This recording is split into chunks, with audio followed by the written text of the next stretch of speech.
Yes, he does. Yeah, lovely. Well, yeah. Well, apparently, Roger, right, between me and you, right, but Peter doesn't know I'm about to say this, right? And as Pete's not listening because he's watching those stupid birds in his garden, he's not interested in any of my lectures, actually. He talks about little bird blue tits in the garden. He's got 50 in a box or something, right? And he thinks we care about it. We don't, right? Anyway, what Peter said yesterday, right, was that you couldn't shut up. How did I get a word in? Yeah, well, no, for the whole Well, nobody else got a word in, just you, Rod. Oh, you got just you, Rod. Yeah. Rod, you get the feeling me and Pete don't like you. Well, it's true. Yeah. Anyway, what we're going to do today, I said to you, and this is really appropriate, as I'm really excited that this is working, right? We're going to continue doing different crafts and technologies, right? And today, talking about the line and the straight line and the movement and progression forward, I thought the best thing to do today would be to do the rope, right? A rope itself, we underestimate a rope, right? And today, a rope could be seen as a connecting wire that connects our electricity, or it's an underground wire that connects our broadband. That could be seen as a rope. A rope itself keeps our washing on the washing line. The type of raffle prizes that we used to give, Steve, before you joined our classes. Somebody used to have a whole collection of them, Roger. Anyway, shut up, Rog. But the rope itself in history is very, very important. And, rope itself, the actual idea of rope, can come in many forms. So when you think initially about rope, you could see rope as interlocking fibers, right, known as a yarn. So that could be any form of textile. A yarn itself could be associated with any kind of knitting, weaving, embroidery. A yarn, and actually, usually when you do these lectures, you think that Carl went into an old yarn, right? Sort of a story of a mixture concoction of things. That's the idea of a yarn, right? Yeah. And this word, Rod, shut up. This word about plying, right, is where you get a number of yarns twisted together. So you got the idea of a yarn, right, rope. Plying, where you get lots of different yarns twisted together. Now, Pete will know about all this, being an old sailor. We don't have to talk about a yarn. And the other thing about Nettles made good rope. Can I look? I was just about to say that. You're always interrupting people. Yeah, shit, Rog. Yeah, thanks for being on my side for once, right? I do like you, Rog. Don't take it personally. Do you know? I was about to mention nettles, right? But no, you had to spoil it, didn't you? You wrecked my lecture. You may as well go, Pete. Anyway, the point is, have you noticed Steve doesn't say anything because he doesn't want to be insulted? Apparently, listen to this, guys, right? I'm going to tell you this, right? Yeah. Jessica told me, right, between you all, except for Steve, right? Stephen is Jessica's little pet in that class. She talks about him all the time. Oh, yeah. So anyway, she's not got a good thing to say about you, Bill, but don't worry about it. Anyway, the point is, right, fiber itself, when you think about rope fiber itself could be natural or man-made substances. All of these words seem to intertwine, which is quite appropriate me saying that, and that's not a pun.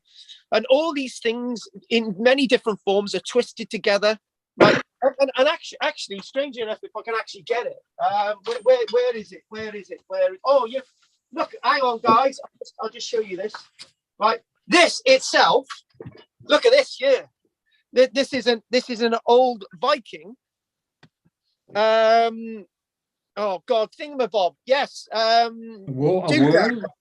Yeah, that's right. Spindle wheel. Sorry. Yeah, shut up. Anyway, this is actually made out of the wool of Nicky. Nicky, who's actually our Shetland sheep. So basically, you're spinning that there, and there you go, Rod. You're spinning a yarn. Do you see what I did there? Thanks, Rog. I know you appreciate it. But the thing is, right? This is it. This is a loom, a little sort of loom weight there. This is the old Viking one. This is, and we've been making wool. So there we go. It's this is out of Nicky. Good old Nikki. Nikki occasionally stays in the caravan with me to keep warm at night because she's 7 years old. She's experienced in life. Anyway, so the rope itself is massively important in civilization, and when if we could have actually had a class that worked properly last week, when we looked at Goff's Cave, for example. I think last week's lecture was okay. Anyway. We looked at Goff's Cave on a Tuesday night, and Goff's Cave itself, they found, which we'll talk about if I can do it. They found a reindeer antler with holes in it, and they believe it was used to guide rope through. And we do believe now I don't know if I stress this, but the idea of using rope for a ladder is a revolution. Now, Steve, you haven't done my sort of lectures on sort of general architecture, but a step itself, a ladder, is a revolution. Don't talk about Neolithic revolutions and agriculture and animal husbandry, but to be able to get to another level, to be able to build higher, to be able to go down to another level using steps, using ladders, is a revolution. And to be able to think about that original idea of a ladder, you're going to use ropes that are guided in between holes in a piece of wood or a mammoth tusk, as an example in Germany itself. And what you do have is you've got these antlers being found at Goff's Cave, dated to 15,000 years ago. So rope itself is basically tensile strength. Bill knows what we're talking about there. Can be used itself for dragging and lifting and all sorts of things. Rope itself is a real revolution, but so is the step. You couldn't really get to the step without the rope. And rope, it says here, rope is thicker and stronger than similar construction cord, string, and twine. So rope itself, in other words, is thicker than cord, string, and twine. That's what makes it rope. It's thicker. It's usually much coarser. It's thicker. It's more used for dragging, lifting, and tensile strength. And you know, when we do all the other lectures that we do, we mention rope and we mention this. And Pete spoilt the lecture earlier on. I'm glad he's gone because he really upset me. You know, I do like Pete, but not all the time. It's too much for me sometimes. Do you know, Pete comes out and he tortures me on archaeological places in Barry, and he's there taking photographs, does my editing. Anyway, Pete, so Pete himself would know that it's not that funny, Steve. I'll have a go at you in a minute. But the thing is, Pete will know that the rope itself on board a ship is massively important. Ropes are used today on board ships, so you can't you get steel ropes, you know, and rope itself, you know, we missed something there. Steel rope, you know, it's the same type of thing. It's that sense of a line, the endless line, the importance of rope, massively important throughout civilization. We talk about wheels, don't we? But if you can drag something along on a sledge, that does the job of a wheel. So what came first, the rope or the wheel? And that's a really interesting thing. So what I want us to do now, I'm just winding Pete up by moving it around like this, sort of, so he gets upset, you know. So Steve, it's not that funny. And Roger, I didn't even want a comment from you then. Rope may be constructed of any long, stringy, fibrous material. Natural, synthetic. This is what we're talking about. We don't want to do synthetic rope, but then again, synthesizing things is basically what humans do. We synthesized animals. We developed animals down that line. That's synthesis. You know, when we think about higher tensile strength, we need to look towards animals such. Well, when I say animals, little insects, like the wonderful spider, and it makes its web. You know, we're learning from that. We're learning how all that works. And carbon fiber ropes and all these wonderful things and all that stuff, the internet. The idea of pushing light through carbon fiber to sort of get that sort of optical sort of image through, right, is that idea of the rope again. It's that idea of the line. It's that idea of movement. We've done this for weeks upon months, you know, about the idea of movement. Rope itself is continually moving. And a rope could seemingly be endless.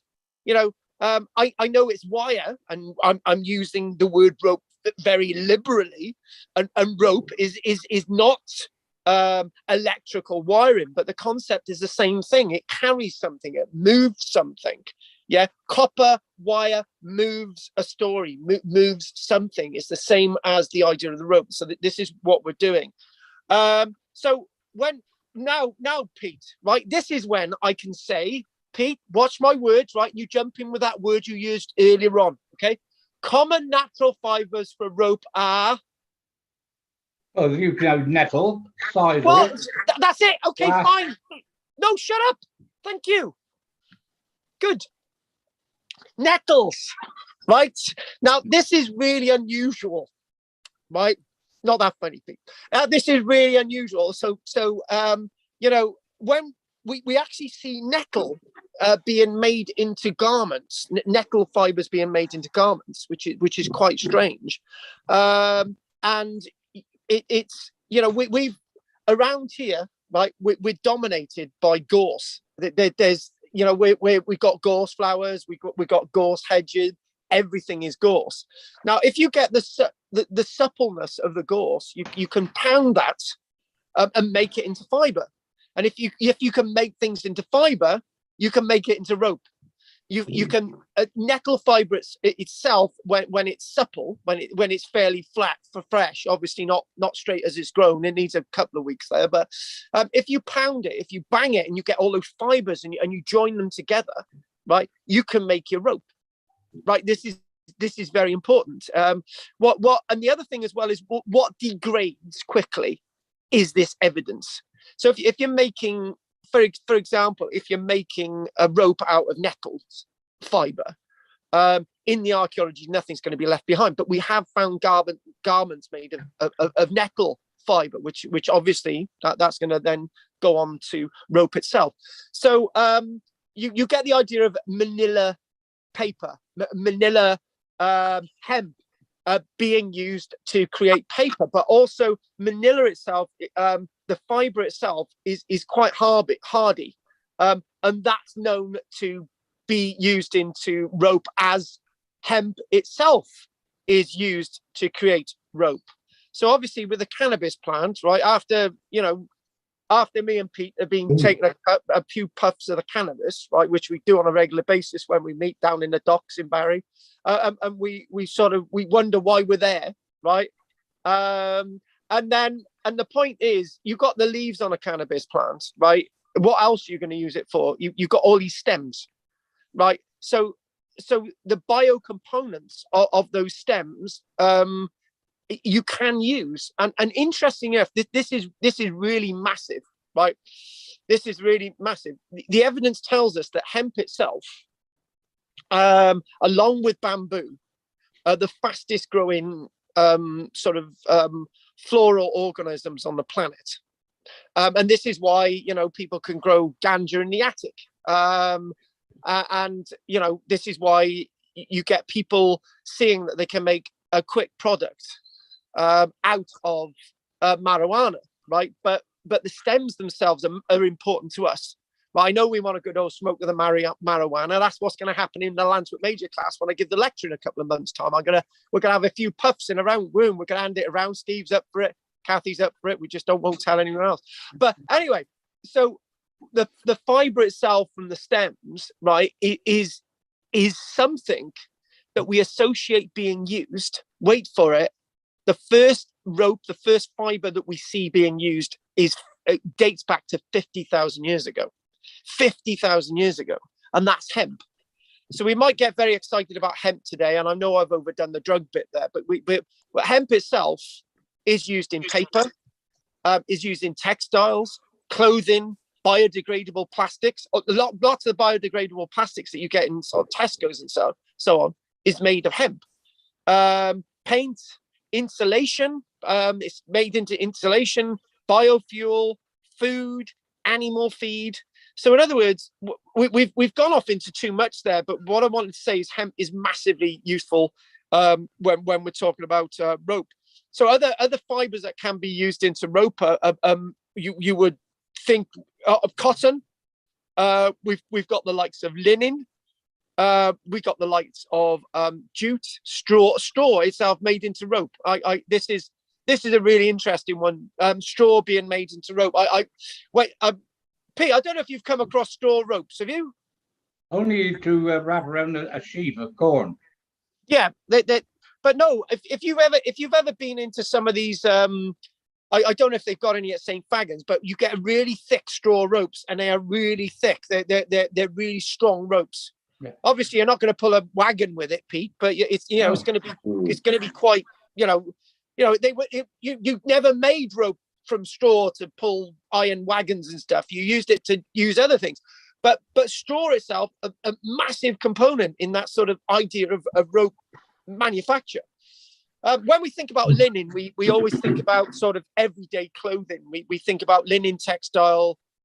We think about we think linen itself is very strong, absorbent, and dries faster than cotton. So linen itself is one of those very oldie worldy materials, and it can be dyed as well.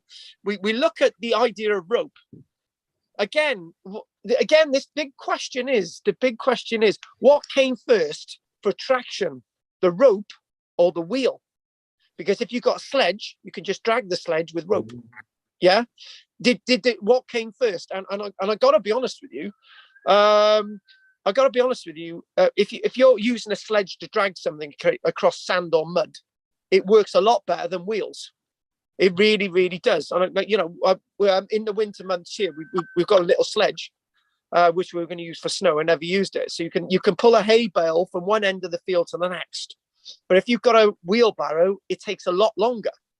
Right, and that's due to having a rope on the sledge, right? So what came first? That's a really interesting question, and we could do we'll be doing the wheel, because that's an endless circle, isn't it? That's an endless line. So we're not doing the wheel tonight, but we'll be doing the wheel and very soon, and just the curve that how the wheel works, and we can then come back to the question that I've mentioned.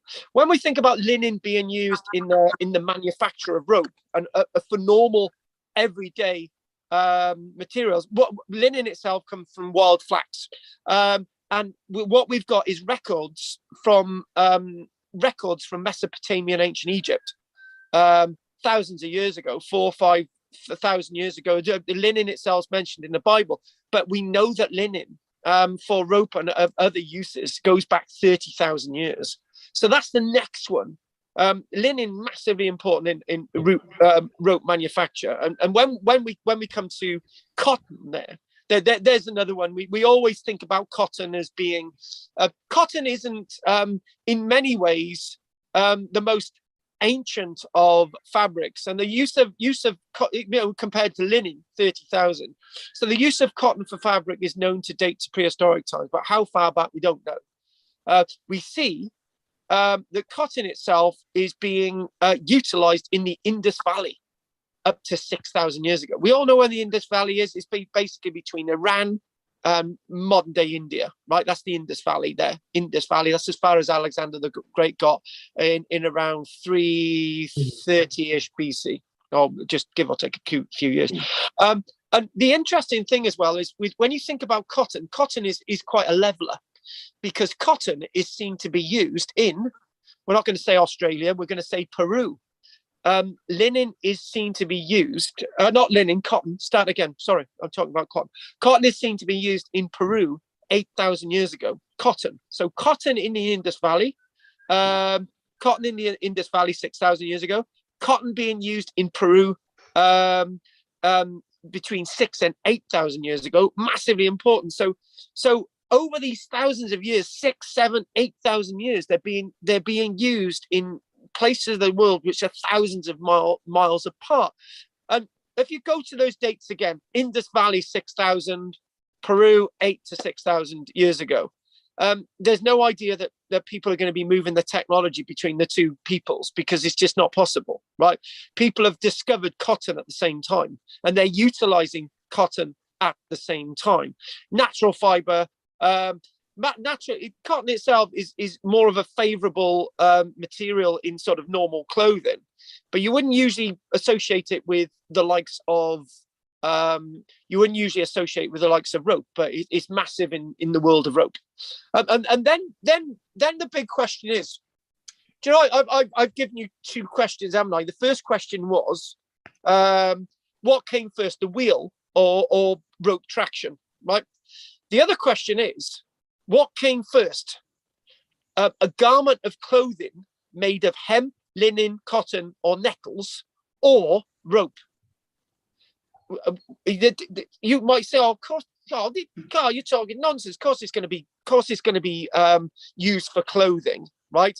But then again, you've got other materials that are used for clothing at the same time. So, what came first? Rope being manufactured out of hemp, linen, or cotton, or clothing? So those are two massive questions. The next one, which would be a little bit more familiar to you guys and all of us, is jute. Jute itself is produced from a flowering plant, and it's jute itself. A year ago, jute is one of the most affordable natural fibers, second only to cotton. Jute itself could be seen as one of those materials. And let's look at a little bit of history. Jute is very rough as well. It's a tall growing a plant. It's a bit like bamboo. It's very much related to bamboo. It's a tall growing, long stemmed plant with leaves on it. That's what jute is. We know as well that jute is being used in the Indus Valley alongside cotton, right? 5,000 years ago. We've also got Pliny recording that jute plants were used as food in ancient Egypt, right? But obviously, jute itself is massively important in rope manufacture. Oh, there's another question, Rog. We got three questions so far, haven't we? We got one about what came first, wheel or rope. What came first, rope or clothing? And what came first, using the plants, flowers, or the crop off these growing plants before using them for the manufacture of rope, for example? I think that those are really, really interesting, powerful questions. So what I'd like to do now is I'd like to do a little bit more history, right? And I touched upon the history. I've looked at the different sort of materials. What we do find is this is one key fact. The ancient Egypt. Oh, Roger's so bored, he's going off. Ancient Egyptians were because I haven't insulted him for a while and I mentioned him, right? We do love you, Rog. Cross my fingers. Ancient Egyptians were the first to document tools for rope making, right? That's the ancient Egyptians. You know, the first 6,000 years ago, the Egyptians we know are using rope, right? Massively fascinating. But can I ask Roger a very odd question, right? Rog, would you have said before we did this today that rope was that as important as I'm making it out? You're not talking to me, Rog. Why is he not talking to me? Okay, I think I've upset him too much. Peter, what about you before this today? Would you have thought rope was important in history as we make out? It depends upon the greater need. If you needed to secure things, then rope, obviously, and from any fibers, whatever, would be the material you need for securing. Or did you want clothing? Well, now, did you need to be kept warm? That may be used by using furs and pelts from animals, or would you make a material from a cord? Massively, or did you need to secure and pull stuff? Massively important questions, Pete. Massively important questions. Really, really are. Yeah, they are. They are. They are. I think we've upset there, Roger, because you're not talking to me. I was muted. Well, Rog, right. It's all about drama with you, isn't it? Right? It really is. As soon as Pete finishes talking, right, you've got to have your say. You're like a big child. Anyway, sorry, Rog, I wanted to have a go at you. I haven't had a go at you in the past 10 minutes. Anyway, the use of ropes for pulling, right? Yeah. Hunting, fastening, attaching, carrying, lifting, climbing. That very much goes back to the idea of the ladder. That very much goes back to the revolution of the stair. So again, it is likely that the earliest ropes were naturally occurring lengths of plant fiber, such as vines. Okay, we didn't mention that to begin with, but when we think of Tarzan and the apes, and we think about the films from 1937 that I used to watch on a Wednesday evening every time I used to come home from school, right?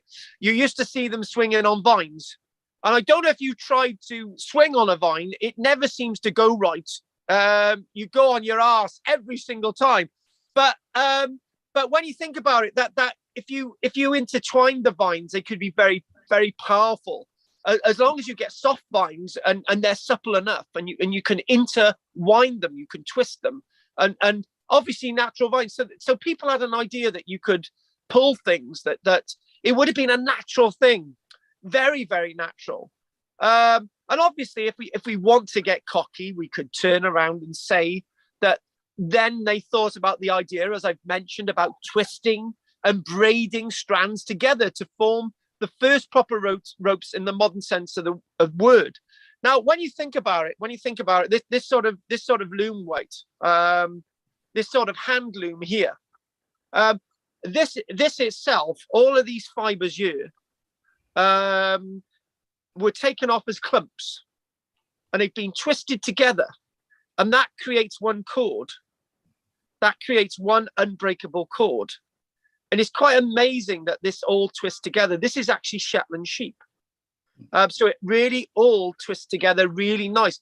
And you don't shear a Shetland sheep, you rue it. Basically, you pick off clumps of wool off a Shetland sheep, and you've got these clumps, and then you mat it together, and then you use this loom, right? I'm not going to do that bit there because it's all weak. So we've got to sort of use your finger oil, right? And you've got to twist this together, and then you add more to it, and you twist it together, and you get a length of wool then. And this is basic technology, but it's highly advanced technology.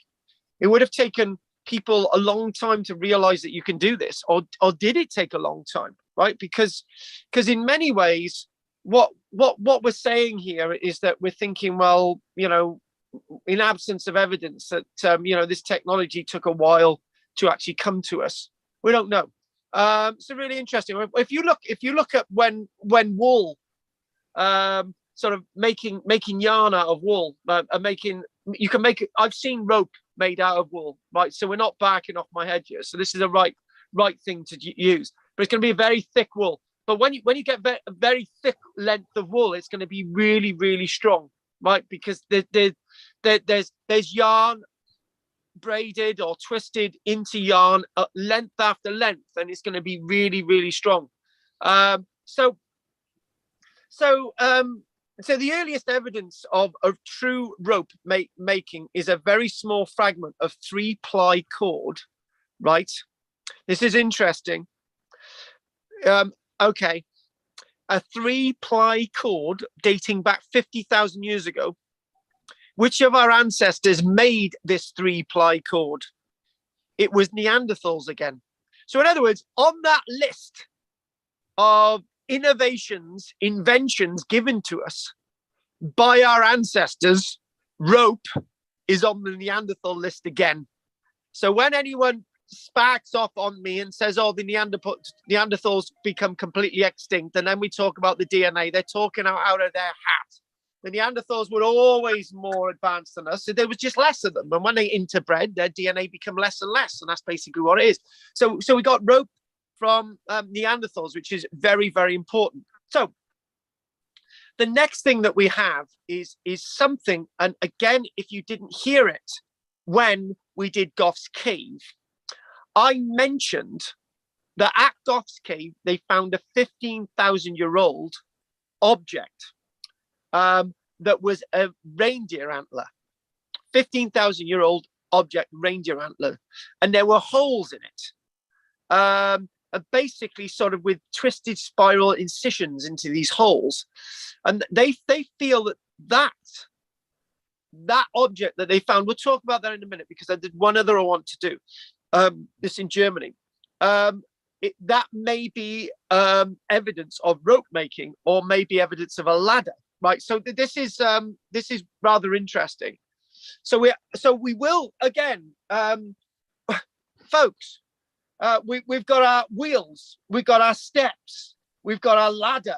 You know, we've got various different things to look at before we go on to other greater technology. I thought today, should I actually look at various uses of specific plants, or and the technology associated with the specific plants, or do I just do a wider field? And that's exactly what we're sort of doing. We're doing a much wider field. So a 40,000-year-old tool, or was it a ladder, was found in Hochlerfels cave in southwestern Germany. Now, Hochlerfels cave, which is Hohle, next word Fels cave in southwest Germany. Originally, what they thought, because there was holes in it, they obviously thought it was a musical instrument, right? And you wave it around and they would make noises and stuff. But in 2020, this object that they found, which was made of mammoth ivory, 2020, they believe it was very likely to be a tool used for making rope. And this is 40,000 years ago. So again, that technology for making rope is with us. Neanderthal 40,000 years ago in Germany. And what you have a 20 centimeter long strip of mammoth ivory with basically that long, okay, 20 centimeter strip. If you think of a ruler and break a bit off, that's the length. So a strip of mammoth ivory with 4 holes drilled through it. And when they examined these holes, they noticed that the holes were lined with precisely cut spiral incisions. And when you're thinking of guiding fibers through this, the incisions would bind them together, right, and map them together and twist them together. This is the idea. So plant fibers would have been fed through the holes and the tool twisted, creating strong ropes and twines. Now, other archaeologists have equally said, well, you know, it's actually for guiding rope through in connection with a ladder. It would have been quite a small ladder at 20 centimeters, but then again, how long do we think this mammoth ivory object was? And again, the production of the rope itself is key to what we're looking at. So spiral incisions would have tended to keep the fibers in place as they wound through. So we've got 2 objects within a prehistoric concept, but thousands of years apart. May I add? You know, there's massive distances apart. When we're thinking about the mammoth ivory. When we're thinking about the reindeer antler, you know, but when you look at the holes, we think 40,000 years ago in Germany and 15,000 years ago at Goff's Cave, Cheddar Gorge, we think, okay, is this for manipulating ropes? Is this for a ladder? And this is what they really think. And one thing that Bill, I know Bill's going to say, right, Bill hasn't mentioned it because he's been muted deliberately, right? But when Bill was interrupting earlier on about the wonderful excursions that he's going on with us to Cornwall and so on, he didn't mention, are we going to have a trip to Orkney? You know, that might be on the cards in the future. And when we go to Orkney, what we do see is that there was an object of pottery found on Orkney at the Ness of Rodger. and it was a Neolithic pot, and there was a cord impression on it, like a rope impression on that pot, right? And obviously we've got evidence of ropes, not just cords, ropes being used on Orkney 5,000-6,000 years ago. And what we also got, we've this is rather interesting. We've got rope decorated pottery.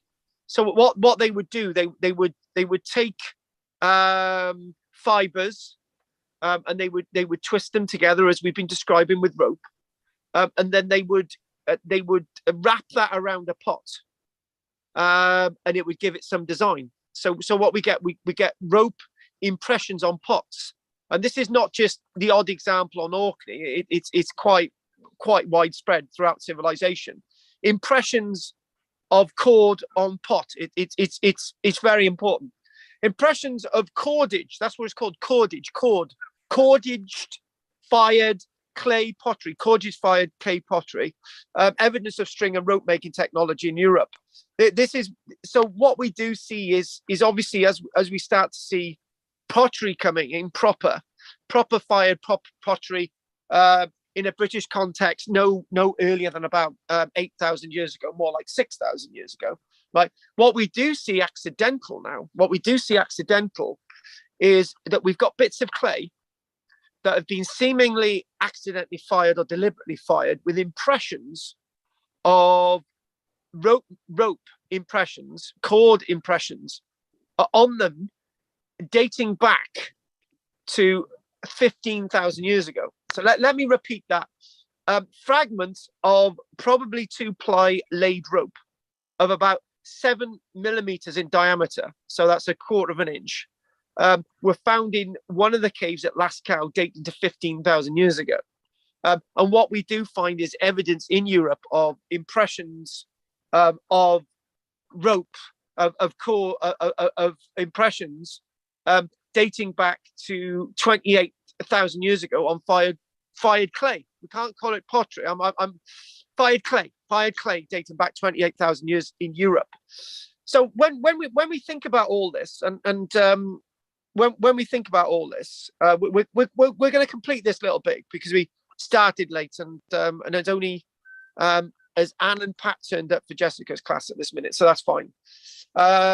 So we'll just continue what we're doing. So in many ways, you might think that the manufacture of rope is something that has come from other civilizations. We mentioned Peru with cotton 6,000 years ago. We mentioned the Indus Valley where we got jute, and we've got the likes of cotton 5,000 to 6,000 years ago. But what we do find within a European sphere is that we've got evidence of ropes very early on as well. The importance of the rope, again, the power of the rope. But what we do find is the ancient Egyptians themselves were probably the first civilization to develop the ability to document rope manufacture. And what we do see in ancient Egypt 6,000 years ago is that the Egyptians have got specialist tools for making ropes. And they're making their ropes out of something that we've not even mentioned. They're making their ropes out of something that the Egyptians used a lot of, and there was a lot of it around: reed fiber. So when you get nice green reeds growing, that's when you pick them, because you well, not fresh because you can eat reeds, right? Really fresh, nice bits of reed, you can eat it. It's nice, it's great. But as it gets tougher and tougher, between it going off, that's when you need to cut your reeds, right? You're going to lose the other crop. You're going to lose the other crop that the reeds would offer in that the other for roofing manufacture and all the rest of it. But some of the reeds themselves, the great shaft itself, as it's still fairly supple, that's going to be used for your fibers, for your ropes. And so, okay, when we think about this, we think in antiquity. You could think about flax. You could think about the obvious one that we haven't mentioned, How many of us have sat in the field and tried to make a rope out of wild grass? Well, I'm sure we've all done it. What we used to do when I was in school in Barry Boys, we used to make snares in the grass so that when people used to wander across walking their dogs, they used to trip over in the snares in the grass and they would never go through the fields, right? We used to do that in Barry Boys. We stopped it when somebody fell over and I think cut themselves. So anyway, we used to make snares in the grass. But the thing is, it did work. That's the point. They were really strong. You know, we used to get growing bits of grass, and we used to twist them, and it used to make a natural form of rope and snares in the grass. You can think of rope as well as being. This is another massive one: making rope out of animal hair, making rope out of papyrus, naturally growing papyrus, which is very similar to reeds. And you can also make rope out of leather. So we think about, you know, if you when leather's really soft and it hasn't been honed and worked, you can get all the fibers and detach it, and you can make a good old rope. Not actually the hide leather, but actually the fibers of the leather before that goes off as well, before that's cured. And actually, a good rope is made out of human hair as well, as we see with experimentation of people at the concentration camps when they had a lot of hair. I know people don't like talking about this, but hundreds of tons of hair were actually cut off people going into the camps, and they were used for stuffing in uniforms. And you could probably certainly use it into rope as well. That would have all been tested and experimented. But what we can say as well is the use of ropes themselves in an ancient Egyptian context would have been massive in the construction of the monuments that we see around Egypt and the vessels that we see around Egypt, which was so important for going up and down the Nile, moving rocks, boulders, for movements of kings, officials. Rope itself would have been massive in that massive industry associated with ancient Egypt. So what we've got the rope itself being used to drag and convey sledges to move those boulders. We're going to say sledges because the boulders would need to be on sledges to that sense of traction. And then what we do have then again is that this idea in China itself, we see some of the great, again, we've got a fourth question, haven't we, developing.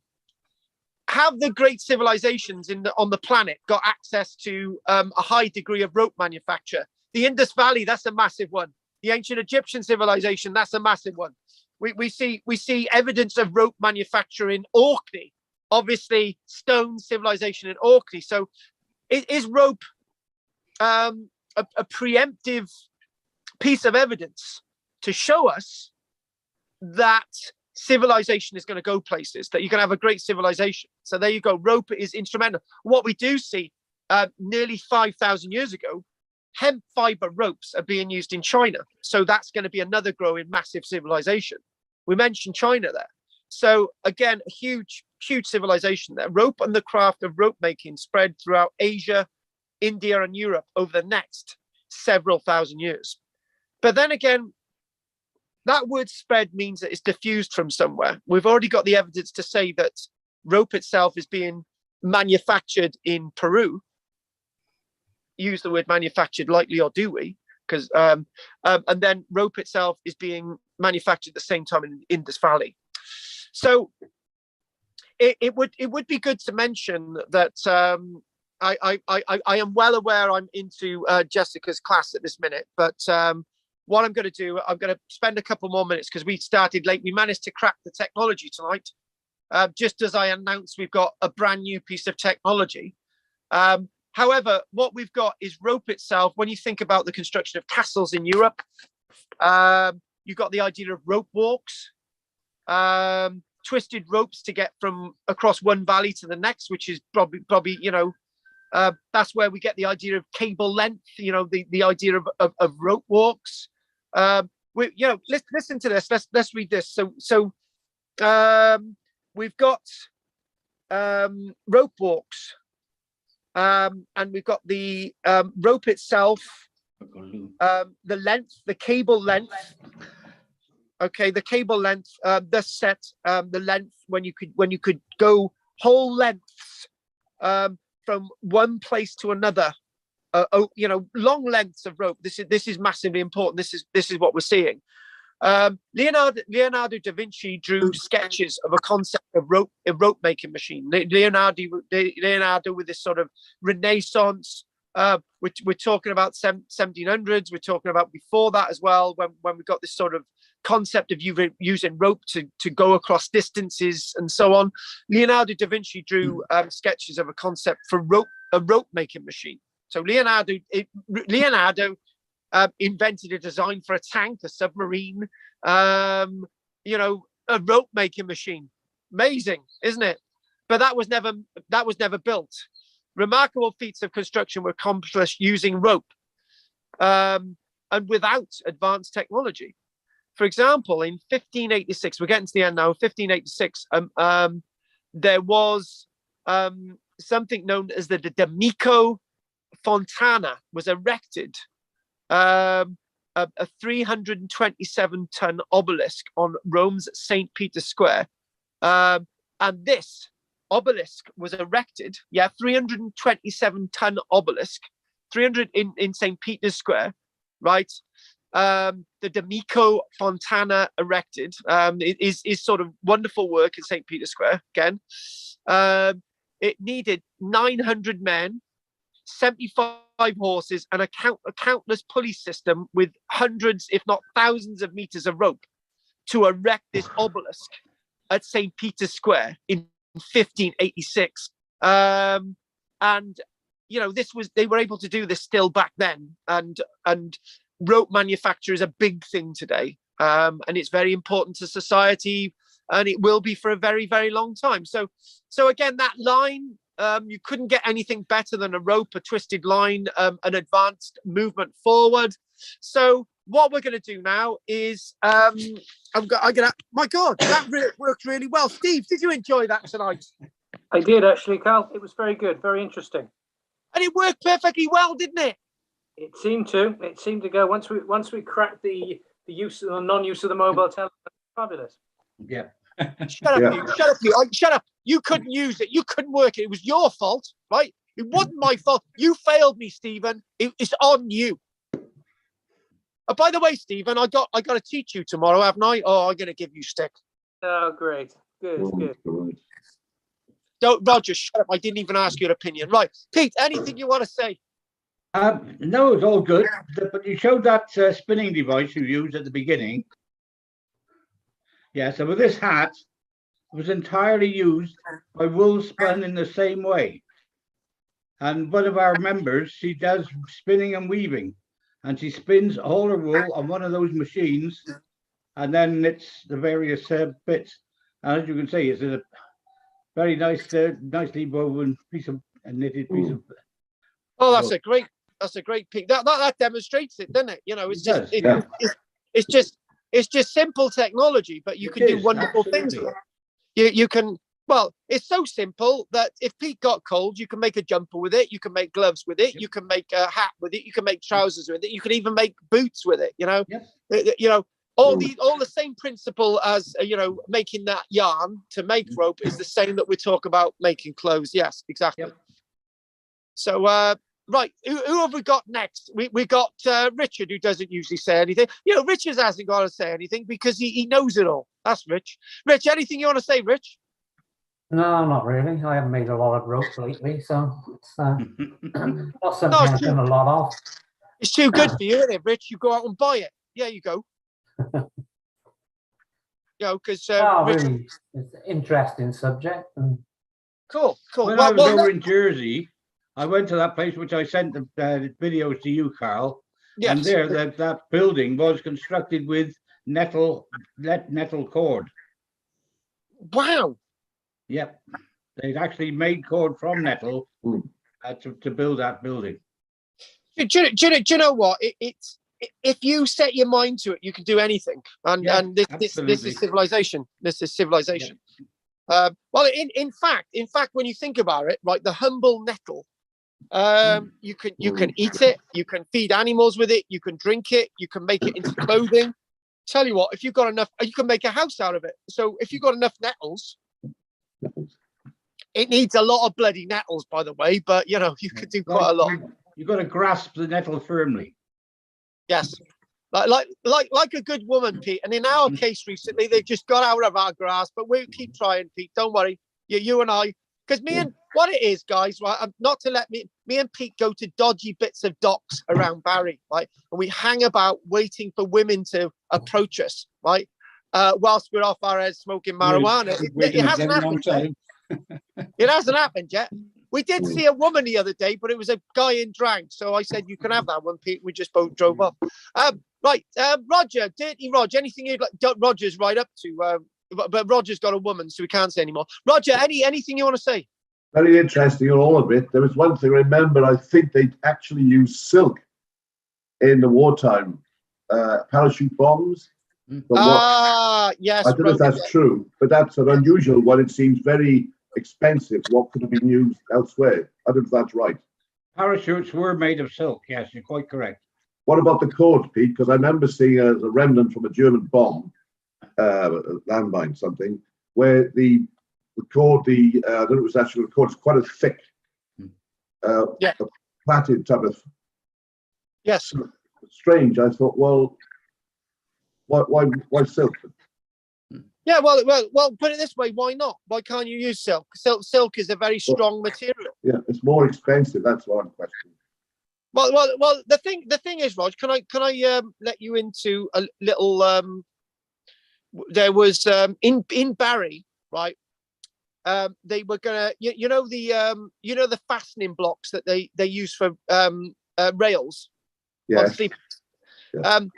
Barry was so rich in the late 1900s, in the beginning of the 1900s, right, with the coal boom, they were going to have the fasteners on the tracks made of copper, and it would have cost a fortune, but we were so rich they were going to do it anyway, you know. Wow. It didn't go ahead because they thought, we'll just use iron ones, but they were going to use copper, right? And you can imagine a couple of years later, no trains would have gone on that track because they'd have all been lifted up by jippos like me. But the fact of the matter is, the point is, Roger, if you've got loads of material, and you've got the ability, you're going to use it, even though we've got this idea of expense, you know. So. There we go. So we've done practically everyone except for Bill, because Rog, if we don't let Bill have a say, right, he'll want to use your mobile phone, Rog. Oh, no. Let him have a go. Bill, wait a minute. Go on, Bill. What do you want to say, darling, this week? Okay, then. We're here now. We're in the area of the evolution of hand tools by early man. And we don't know really how long that took, you know. But if they were clever enough to use and realize that a bit of stone was a hammer to do things, why wouldn't they use a rope, you know?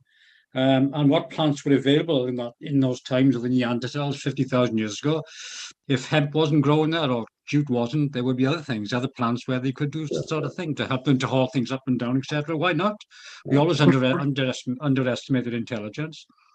Yes, we do. Yes, we do. But the other thing, which Anna's pointed out here, actually, I was in the historic dockyards in Chatham a few years back, and there they've got the only natural rope making facility in the UK. I think that's correct. And the building there is basically a shed. It was 100 yards long, where you could see them twisting. Ah, yes.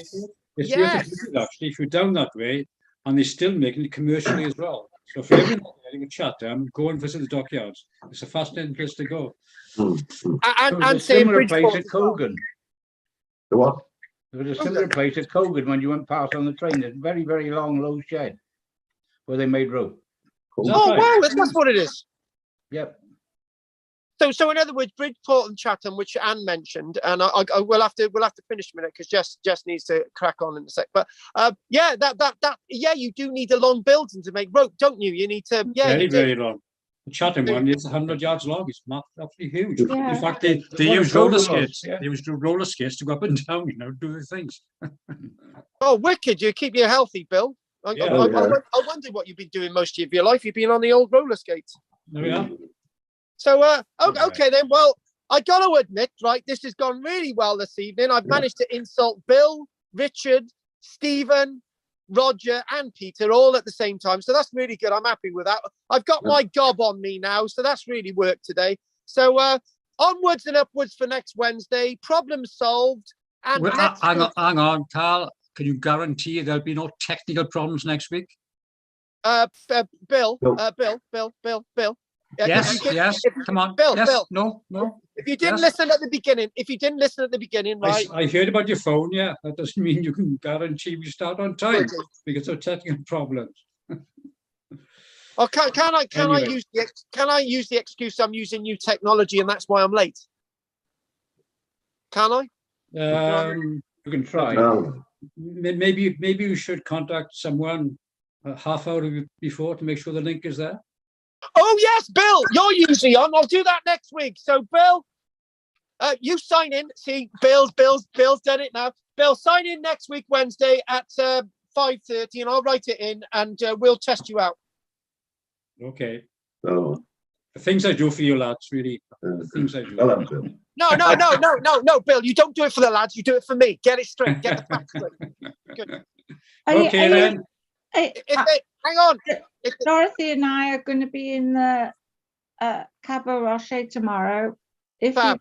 If you want a coffee, Bill. No, I Class-wise. won't be there tomorrow. I told you, I'm not there tomorrow. No. Okay. All right. Well, I'll be signing in. Beautiful, I'll be signing in at 2:30 tomorrow anyway. So, right. So, has anyone in my class got to say anything? Stephen, Roger, Pete, Bill, or Richard? If not, I will see you all next Wednesday, and some of you tomorrow, and some of you Tuesday. Thank you very much for joining us, and thanks for putting up with me. And take the insults Thanks, personally. Ed. That's fine. Take Yeah. care. Thanks, Good Carl. night. Well done. Good night. No, no, guys. No, no, Good night, guys. boys. Take care. No. All right, Richard's staying on. No, guys. No, including Steve. Steve was on a good behaviour tonight. I'm glad he's gone now because I like slagging Steve off when he's not here. I'm going to give him absolute hell tomorrow. I didn't think you were doing it today. Try, Steve. I'll see you in a... Oh, right, he's gone.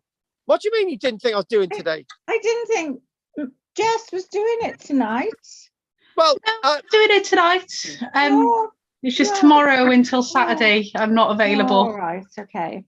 So anyway, what I'm going to do, Jess has only got an hour, which obviously we had technical problems. So Jess, I'm going to leave you go. If you need to speak about anything, just let me know. And I will, if anyone's going to ask me anything, do it now, please. I've asked our lady to come tomorrow, so you could see but she might or she might not. So I'll just go, and I don't know what to do. Dorothy. I was just going to go with Dorothy tomorrow and see if Dal comes, and our lady with the artifact was going to come. Oh yes. And show it to Carl through the on the computer. Well, can I just make a comment, right? Don't take it personally, right? The last time I saw Dorothy, she let me see her legs and she'd shaved them. Has she shaved them since? Oh, I don't know about that. She keeps that very private, but well, she showed me her legs last time. She'd shaved. Oh, that's very oh, right, okay. Right, okay. Only shave the legs. Pat, as you know, we've managed to get the technology sorted, so I'll see you next Tuesday. I'm going to go with Pat, Richard, and Richard, I'll see you Friday. I'm going to let you go, Jess. Best of luck. If you want to chat about anything, let me know, and best of luck tomorrow, okay? Take care. Thank you, Carl. Bye. And by the way, Jess, you're looking gorgeous. Thank you. I better. I just tried my foundation for tomorrow because I thought I want a nice foundation for my photos. It cost me 30 quid. Look how small it is. Daylight robbery. But I got to be honest with you, that was 30 quid you nicked off Josh, so it don't count. Yeah. By the way, Jess, because you've been spending this money on flippant things like this, it doesn't mean to say your wages are going to be any sooner this month. That's fine, Carl. It was money that my mum gave me anyway. It was a little gift. She was like, "Go and treat yourself," because I was panicking about how my makeup would look. And since I opted to not have a makeup artist, I thought I'd just do it myself. So that was the compromise. But 30 quid, I never benefit. Is it benefit? No, it's Mac, and it's studio. Because apparently that's when you've had photos. So right. Because I didn't really know what I was looking for. No, but that's what you said when you met Josh, wasn't it? Right. Anyway, I'll let you guys go. So I will sort out this. So take care, guys. Speak to you soon. Bye. Bye. Bye. Bye. Bye. Oh, Carl, could you send over the make me a host as well, please, if you can hear? Oh dear. Why do you have to be difficult for? All right. I just realised that I gotta remember to ask before I do it.